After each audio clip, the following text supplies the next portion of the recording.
Episode 1021 of the podcast Vietnam Veteran News will feature a Brit's opinion of Ken Burns' epic documentary, The Vietnam War. It comes in a story titled The Vietnam War, Terror, Heartbreak, and Helicopters Ablaze in an Epic Documentary that was submitted by Mark Lawson. The lead sentence in his story gives a fairly good idea what his opinion is of the epic documentary. It's rare for someone who makes TV documentaries to become the subject of one. But earlier this year, Tom Hanks hosted a tribute show called Ken Burns, America's Storyteller. Colleagues, historians, and even presidents praised the work of a filmmaker who has consistently encouraged Americans to look to their past.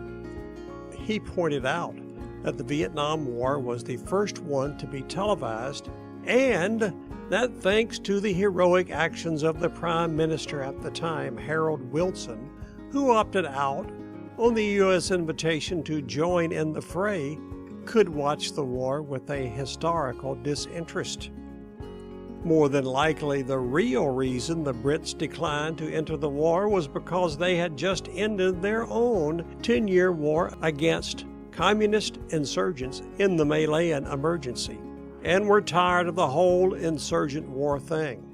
By the way, it was called an emergency rather than a war because Lloyd's of London would not pay damages for a war. Another interesting little tidbit about the British war in the Malay Peninsula was that they were the first to use a jungle defoliant, which later gained fame in the Vietnam War with its new name, Agent Orange. Lawson provided a well-thought-out description of the documentary and pointed out several techniques used by Burns and his creative partner, Lynn Novick. One, for example, was their persistent even-handedness. Listen to the entire episode number 1021 and discover the full report of the Vietnam War by a reporter with a British point of view from The Guardian. Go to VietnamVeteranNews.com